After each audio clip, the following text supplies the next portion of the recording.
El príncipe, cansado de todas las atenciones que su padre tenía con él, resolvió una buena mañana, en 1730, escaparse, sin saber aún demasiado bien si iría a Inglaterra o a Francia.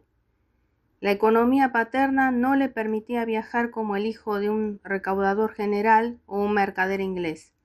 Tomó prestados algunos cientos de ducados.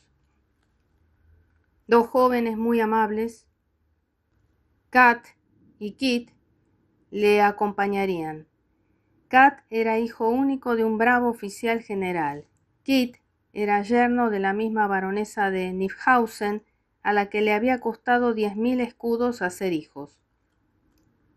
El día y la hora estaban fijados.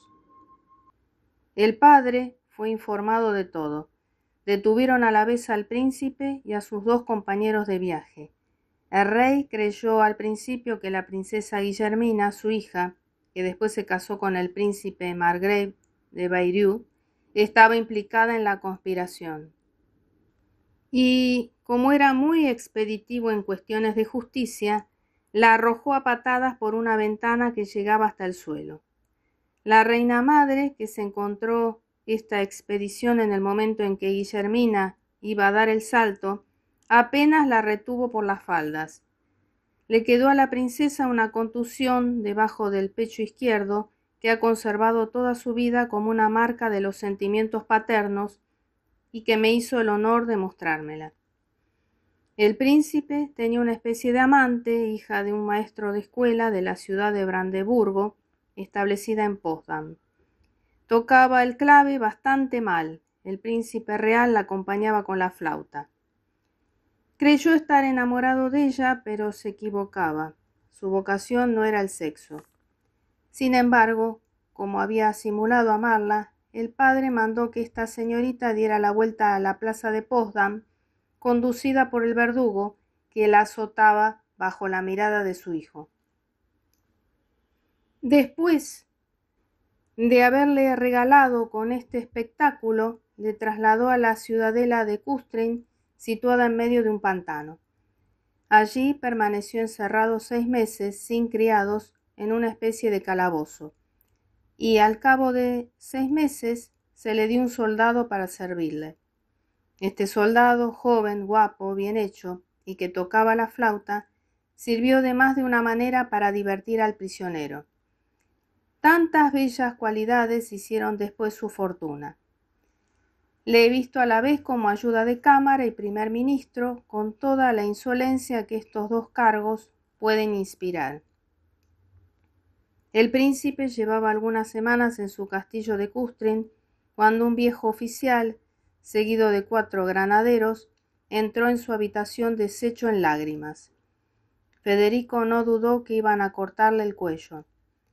Pero el oficial, sin dejar de llorar, le hizo prender por los 4 granaderos que le colocaron en la ventana y le sujetaron la cabeza mientras cortaban la de su amigo Kat sobre un patíbulo levantado justamente debajo de la ventana.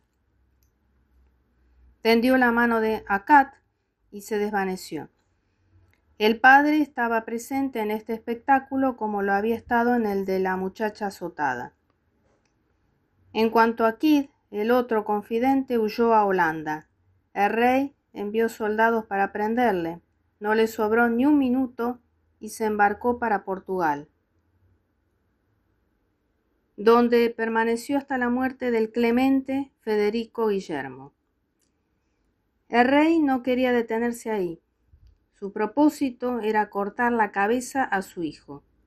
Consideraba que tenía otros 3 muchachos, ninguno de los cuales hacía versos que bastaban para la grandeza de Prusia. Ya habían sido tomadas las medidas para condenar al príncipe real a muerte, como lo fue el zárevich, el primogénito del zar Pedro I. No parece bien establecido por las leyes divinas y humanas que a un joven se le tenga que cortar el cuello por haber querido viajar, pero el rey habría encontrado en Berlín jueces tan hábiles como los de Rusia. En todo caso, su autoridad paterna habría bastado. El emperador Carlos VI, que pretendía que el príncipe heredero, como príncipe del imperio, solo podía ser juzgado a muerte en una dieta, envió al conde Seckendorf a ver al padre para reconvenirle con gran seriedad. El conde de Seckendorf, al que después vi en Sajonia, donde se ha retirado, me juró que le costó mucho trabajo conseguir que no le cortaran la cabeza al príncipe. Este mismo Seckendorf es el que ha mandado los ejércitos de Baviera y del que el príncipe, convertido en rey de Prusia, hace un retrato horroroso en la historia de su padre, que ha insertado en una treintena de ejemplares de las Memorias de Brandeburgo. Después de eso, servid a los príncipes e impedid que les corten la cabeza. Al cabo de 18 meses, los ruegos del emperador y las lágrimas de la reina de Prusia obtuvieron la libertad del príncipe heredero, que se puso a componer música y versos con mayor afán que nunca. Leía a Leibniz, incluso a Wolf, al que llamaba compilador de fárragos. Se consagró de tal manera que podía con todas las ciencias a la vez. Como su padre le concedía poca participación en los asuntos, y como ni siquiera había asuntos en ese país, donde todo consistía en pasar revistas, empleó su ocio escribiendo a los hombres de letras de Francia que eran un poco conocidos en el mundo. La carga principal cayó sobre mí. Había cartas en verso, había tratados de metafísica, de historia, de política. Me trataba de hombre divino. Yo le trataba de Salomón. Los epítetos no nos costaban nada.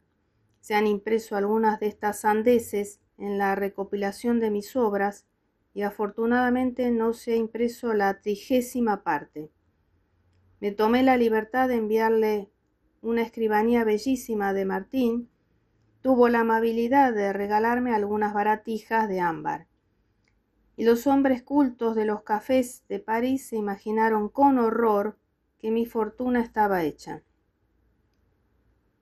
De las fronteras de Pomerania nos enviaron a Cirey a un joven curlandés llamado Keyserling, que hacía también versos en francés mal que bien, por lo que era entonces su favorito. Le dimos una fiesta. Puse una bella iluminación, cuyas luces dibujaban las cifras y el nombre del príncipe real con esta divisa: la esperanza del género humano. En cuanto a mí, si hubiera querido concebir esperanzas personales, tenía buenas razones para ello, pues me escribían querido amigo y me hablaban a menudo en los despachos de las sólidas marcas de amistad que me destinaba para cuando estuviera en el trono. Finalmente subí al trono cuando me encontraba en Bruselas y empezó enviando a Francia como embajador extraordinario a un manco llamado Camas, antiguo refugiado francés y entonces oficial en sus tropas.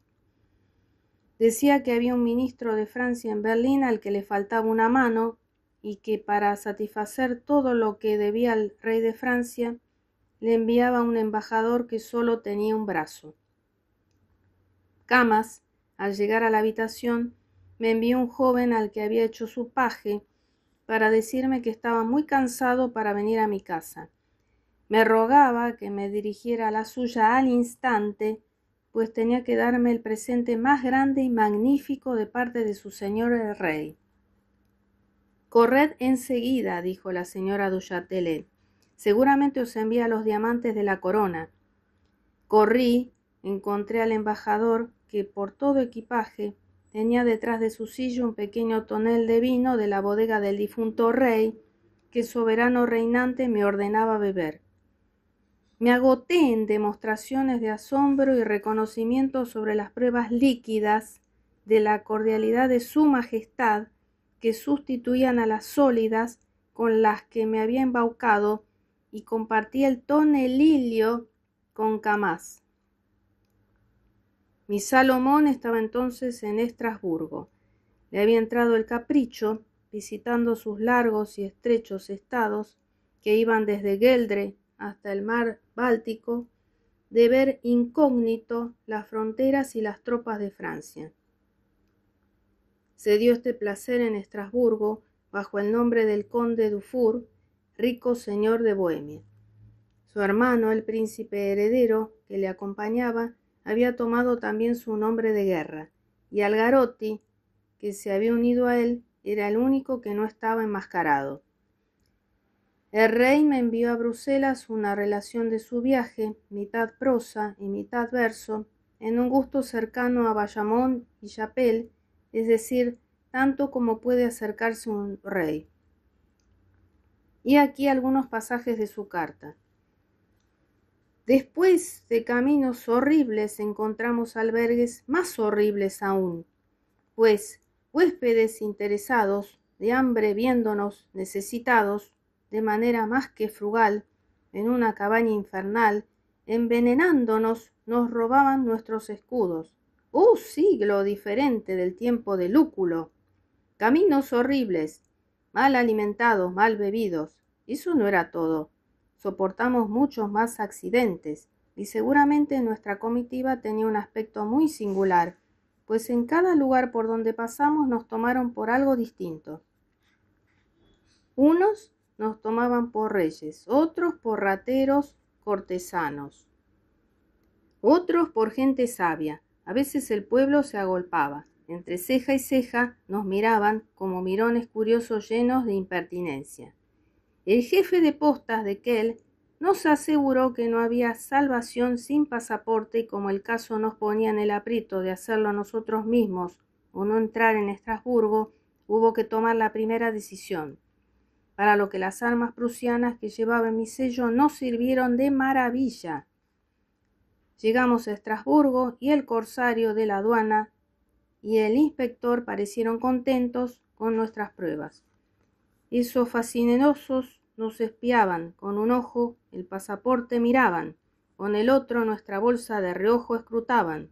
El oro fue siempre el medio, por el cual gozaba Pupín, de Danae a la que acariciaba, el oro por el que César gobernaba. El mundo feliz, bajo su imperio, el oro más Dios que Marte y el amor. Ese mismo oro pudo introducirnos por la tarde dentro de los muros de Estrasburgo. Se ve por esta carta que todavía no se había convertido en el mejor de nuestros poetas, que su filosofía no miraba con indiferencia el metal que su padre había amasado.